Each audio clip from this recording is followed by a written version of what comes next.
And now, from 12 Studios, this is News 12 Now. Today is Tuesday, May 7th. Welcome to News 12 Now. I'm Kylee Dedmon. Well, breaking news this afternoon, a man is dead after a house fire in Lone Grove. The fire started around 9 this morning in a mobile home on Ingleside Drive. The Lone Grove Fire Department says the home is a, quote, total loss and say the state fire marshal's office is en route. So far, no word on a cause of the fire. Now we will keep you updated as we receive more information. Texoma certainly is dealing with a much quieter day today. No threats of severe weather, and it is much warmer than what we were dealing with already, with temperatures into the 80s. But yeah, definitely yesterday it was active, and we did have that threat for potentially significant severe weather. The one saving grace for Texoma was a strong cap in place that inhibited thunderstorms from even developing over us. So we got blessed in that department where we didn't have any storm reports over us from thunderstorms that developed. However, to our north, they were not so lucky. Look at all those reported tornadoes and all that damaging wind. So yeah, not a good situation there. And we are praying for them for sure. And we actually have more severe weather threats in the forecast here in Texoma, which we're going to break down here in just a little bit. Until then, back to you, Kylee. All right, thank you, Brian. A civil lawsuit has been filed against a Denison police officer. I'm not going to kill him. Get back. Officer Tyler Buchanan is accused of unlawfully ordering his K-9 to attack a Dallas man, Derek Dunlap, as well as racially profiling him during a traffic stop last year. Dunlap's attorneys say the officer pulled him over because his license plate lights were too dim and he believed he had drugs on him, but Dunlap did not. His motive for stopping Derek was to search for drugs, and that's what he wanted to do, and he thought that he was going to be a superhero and find all of these drugs, and he was wrong, and that's why profiling individuals is wrong. His attorney says Dunlap sustained up to 50 bite and scratch marks from the dog. Go to our YouTube at KXII TV News 12 to see the full story. The city of Sherman is paving the way for growth with expansion of a city hall. News 12's Aaron Pillay tells us more about the new design. We've known, of course, for the last 2 years, really, that we're outgrowing City Hall. So the city of Sherman went to the drawing board to create a plan that allows for future growth. Whether we wanted to just completely scrape the building and start from new, or add on to it, or do a renovation. The city decided renovating the current city hall fit its budget better. We've decided to put about $2 million into the city hall renovation. Money has been allocated for the project through a capital improvement fund. The way that it worked out is that that money should be enough to cover the renovations that are planned. The upgrades will give the city about 5 years before it will expand or build a new city hall. So there are a number of kind of pieces of this project that we're hoping to accomplish. First and foremost is safety. Next, the city wants to more efficiently use the space. The City Hall building currently has large hallways that create a lot of dead space.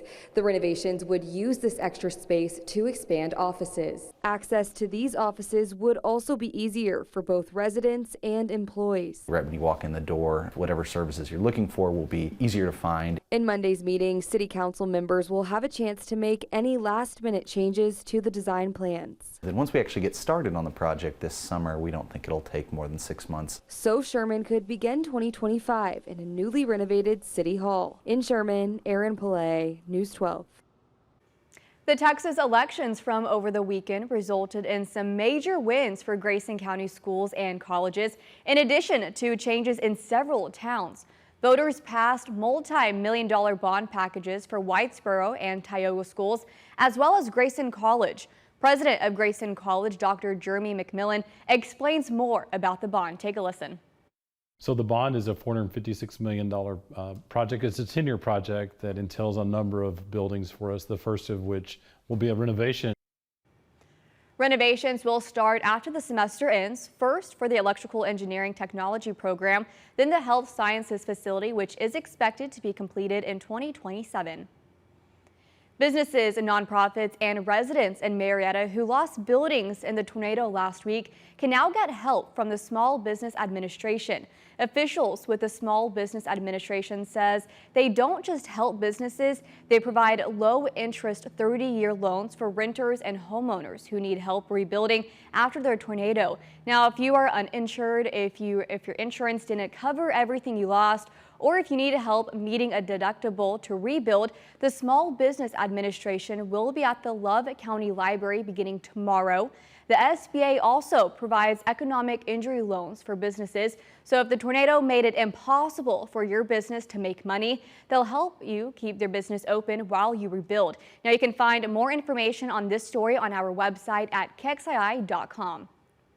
Well, with severe storm season upon us, local emergency managers are reminding residents of the dangers and how to stay safe. Carter County has designated a community storm shelter at the Plainview High School outside of school hours, with other shelter locations in Love County at the Marietta High School and the courthouse.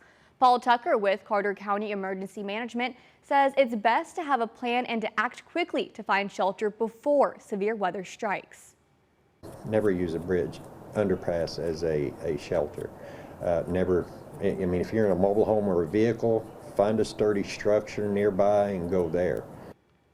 And a reminder, you can receive up-to-date weather alerts from our free KXII Weather Authority app.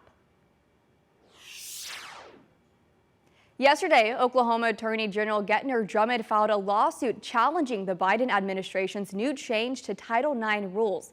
The suit claims that the U.S. Department of Education created an unconstitutional reworking of Title IX prosecutions by adding gender identity. The suit also notes that this change conflicts with Oklahoma state law that prohibits transgender girls from taking part in women's sports and requiring school bathroom use according to biological sex, not gender identity.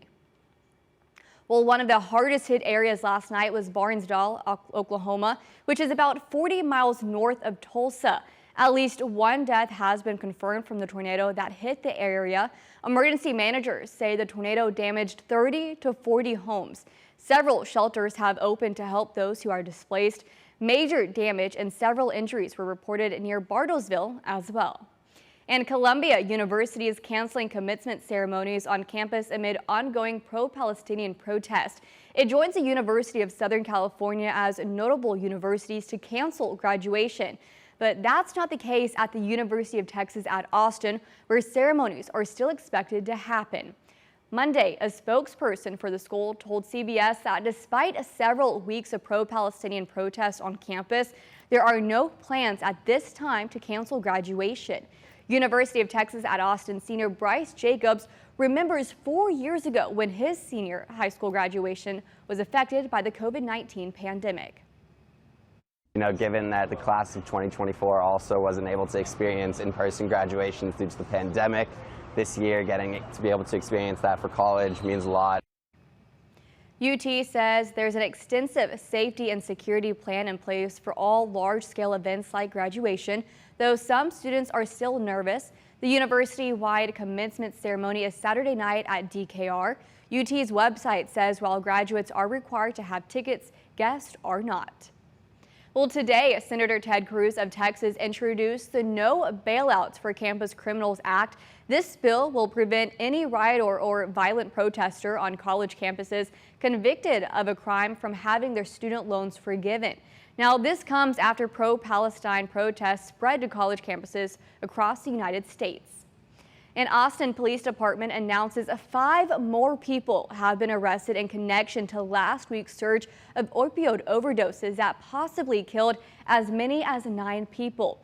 They join 2 suspects announced last week, one of whom has yet to be arrested.